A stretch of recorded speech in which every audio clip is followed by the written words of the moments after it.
కదా నేనేం మాట్లాడుతున్నా ఏం జరుగుతున్నా ఒకసారి శ్రీరామ్ గారు, ఇప్పుడు రాహుల్ గాంధీ చేసిన వ్యాఖ్యలు, దేశద్రోహుల వ్యాఖ్యలకి కాంగ్రెస్ ఎలా ముడిపెడుతుందంటే, ఓకే మీరు ఎంత స్టేట్ సబ్జెక్టు రెవెన్యూ అని అన్నప్పటికీ కూడా సరిహద్దుల్లో ఉన్నప్పుడు కేంద్రానికి ఎక్కువ బాధ్యత ఉంటుంది.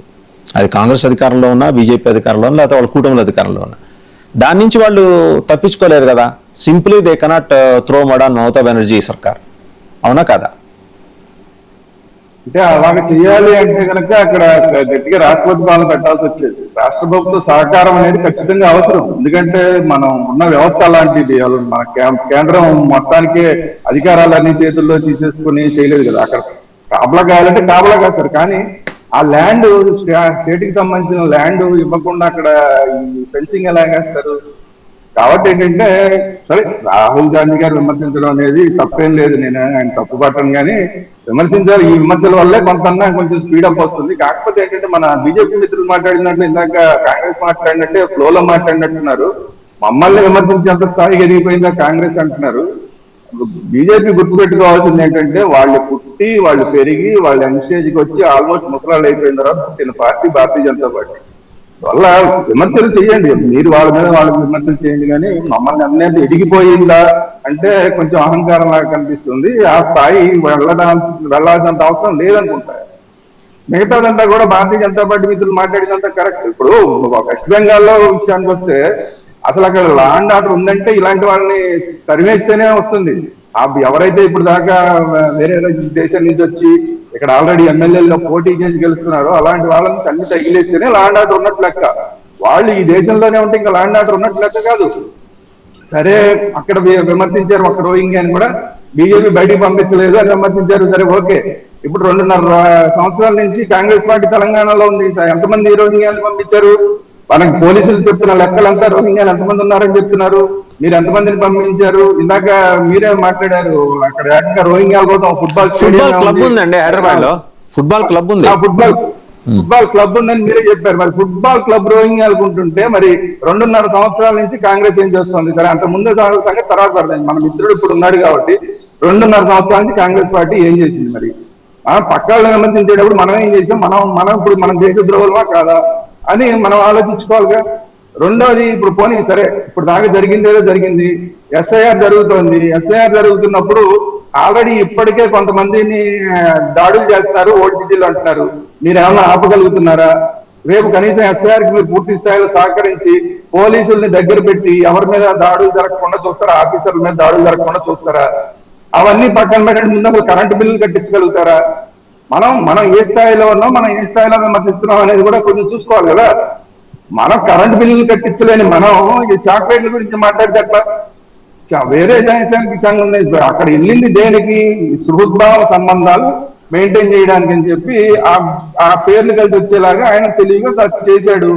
సరే, మీకు అది తెలివి అనిపించలేదు, సరే అక్కడితో దాని గురించి అంత విమర్శలు చేయడానికి అవసరం ఉంది.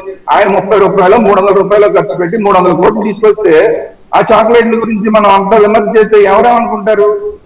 అప్పుడు ఇందాకే మీరు అన్నారు అనవసరంగా పప్పు గిప్పు ఇవన్నీ ఈ రోజున రాజకీయాల్లో మాట్లాడకూడదు. కానీ మనం ఎలా విమర్శిస్తున్నాం? మనం చేసే విమర్శలు సద్విమర్శలా కాదా? మన ప్రజలు ఏమనుకుంటారు? ఇలాంటి విమర్శలు చాక్లెట్ మీద మనం విమర్శలు చేస్తే ప్రజలు మన గురించి ఏమనుకుంటారు?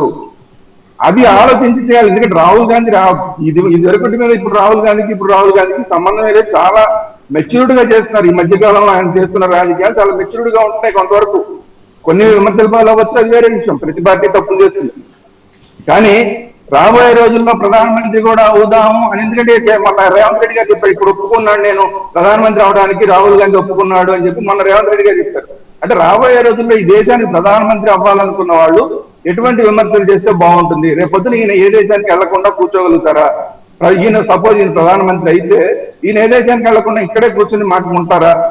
కాబట్టి ఏంటంటే మనం ఏది చేస్తున్నాము, మనం ఇతర దేశాలతో ఉన్న సంబంధాలు ఏంటి, వీటన్నిటి నుంచి ఆ స్థాయిలో మాట్లాడాలి. రాహుల్ గాంధీ అనే స్థాయిలో ఉన్నప్పుడు ఆ స్థాయిలో మాట్లాడాలి తప్ప చాక్లెట్లు రాహుల్ గాంధీకి చిన్న వాళ్ళు ఎవరైనా మాట్లాడితే మాట్లాడతారు.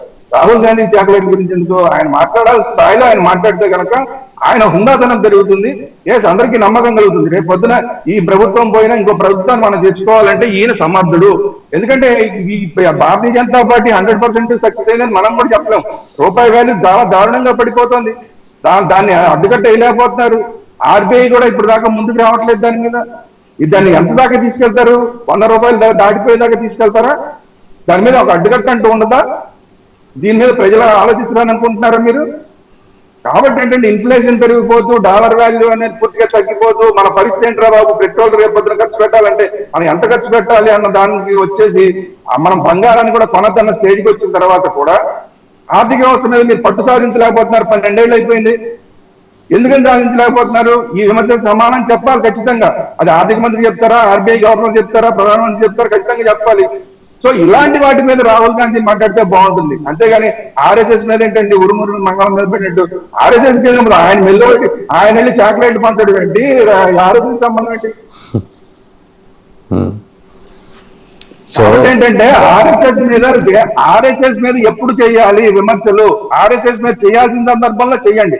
అంతేగాని ఈయన విదేశాలకు వెళ్ళిన సందర్భంలో మీరు ఆర్ఎస్ఎస్ మీద మాట్లాడితే ఇలాగే నవ్వులు పాలవుతారు.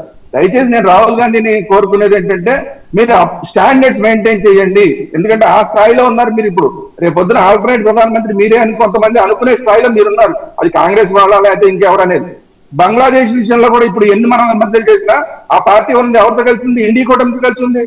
ఇండి కూటమికి ఎవరు? మీరే కదా దానికి హెడ్.